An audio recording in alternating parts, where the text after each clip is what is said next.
E Shinganino in bicicletta.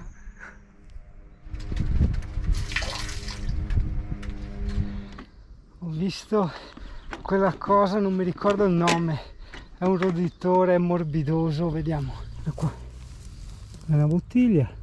Che cazzo è andato? Forse smuovendo?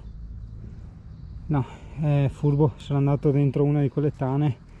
Era strano, era tipo un po' rotondo. Un trucco che mi hanno spiegato nei gruppi, diciamo, di ciclisti, no? È che quando devi fare le salite, se vuoi sopravvivere, devi andare su con molta calma. Cioè non è che tu inizi, ti senti bene, ti senti carico e pesti, no? Lì ti freghi.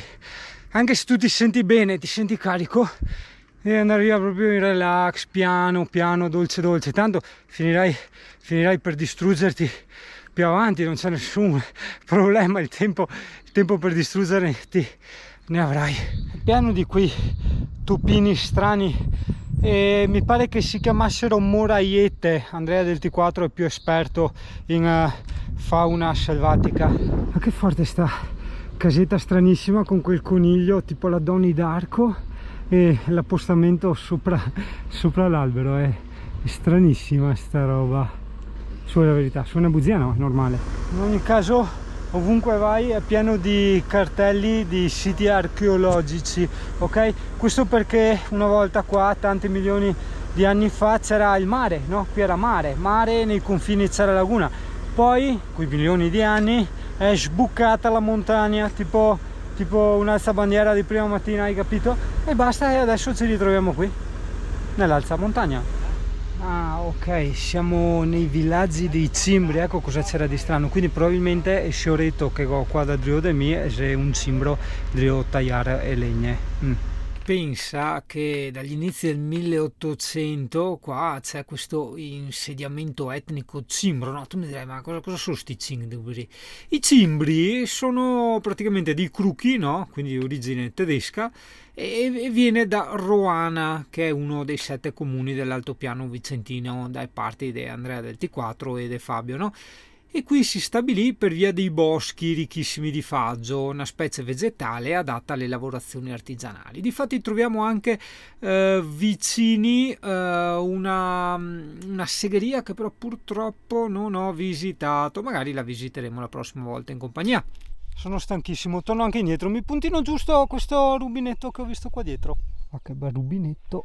Beh, il Cansiglio è un paradiso per i camper in libera, perché ho trovato una decina di rubinetti e posti, diciamo, spiazzi dove mettersi tranquillamente col camper, ovviamente gratuiti, perché qua probabilmente non sono così morti di fame, e veramente una pacchia, ragazzi, in più. Sentieri per andare in bici a piedi che non ti dico, una roba pazzesca. E va.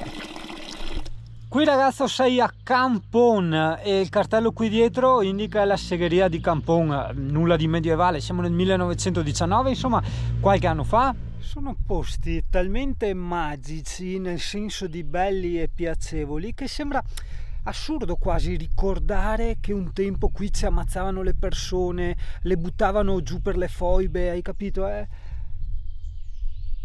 strano.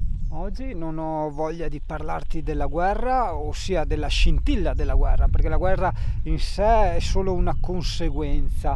Ciò che invece dovrebbe interessare a te, essere umano, è la scintilla, cioè cosa fa nascere la guerra, o perché l'essere umano, no, acconsente che qualche deficiente avido, no, ti mandi in guerra. Per cosa poi? Bello che poi verrà fuori gente che dice per difendere i confini, per difendere il paese, ma difendere cosa?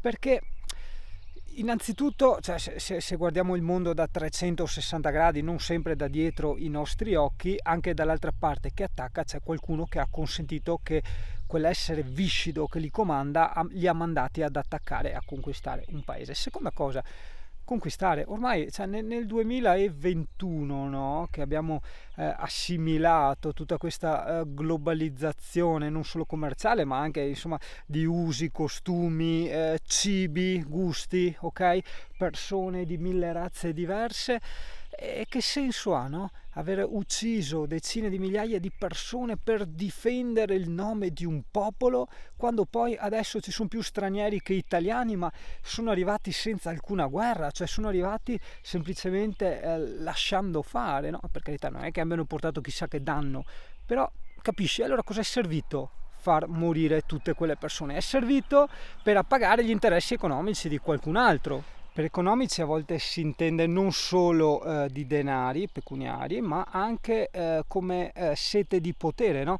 Cioè, in fondo è anche quello un possedere, un accumulare, no? So che può sembrarti strano come paragone, però per quale motivo una persona, un re o chi un imperatore o chi vuoi dovrebbe voler espandersi? Cioè, perché io, cinese, austriaco, australiano, devo andare negli altri stati e espandere il mio dominio? Perché? Che senso ha? E stupidi anche quelli che hanno fatto le religioni, perché la religione è essenziale per far sì che il pianeta, la razza umana non si estingua, della serie che si ammazzino tra di loro, no? Perché se non c'è più morale, non c'è più un freno, ok? Non c'è più un senso di divieto, un senso di paura alle azioni che tu fai, e poi corri libero, no? Cioè uccidere una persona diventa un po' come uccidere una formica mentre cammini, capisci?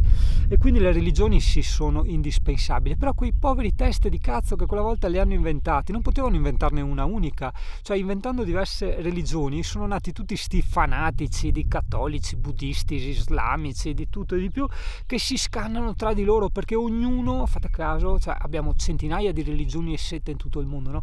Però fate caso, no? Se ci pensi, la religione giusta è sempre la tua. Ma che strano, eh?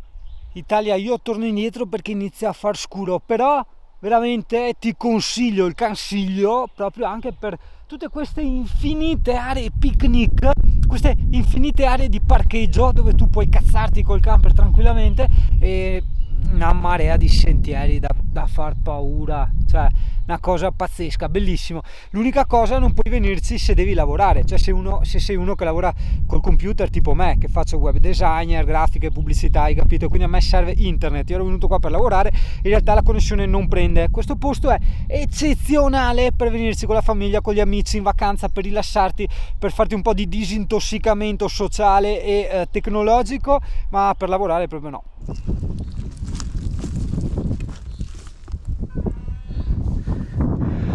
Guarda che pianta strana, sembra quasi dalle striature una calatea, ma dalla consistenza non lo è più molliccia. E ora dimmi, cosa c'è di più bello di portarsi la bici dietro in camper? La Vaci?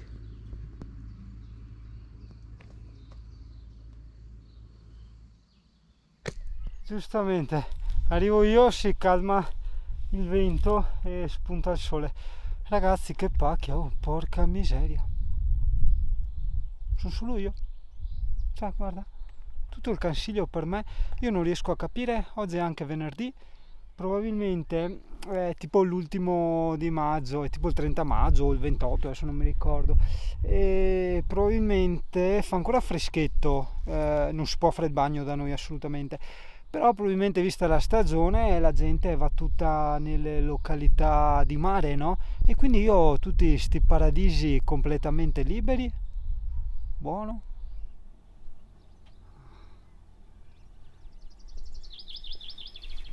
Se uno accende un trattore lo senti a 200.000 km. No, è veramente strano sto discorso, non c'è proprio nessuno, sono completamente da solo, sia qua nel parcheggio ma anche ovunque. È strana sta roba, c'è proprio sto silenzio pazzesco. Talmente strano il silenzio che sembra quasi abbia un rumore, quasi un qualcosa che comunichi pienezza. Sordità è quasi pienezza, un po' come le onde alte, no? Quando non capisci più niente, solo a bassissimo volume.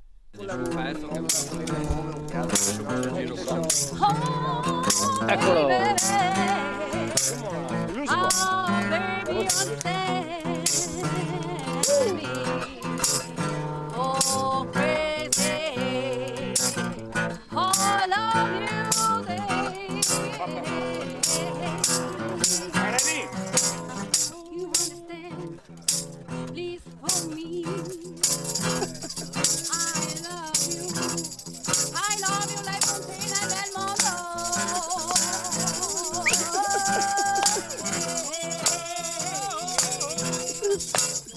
Vai sigari!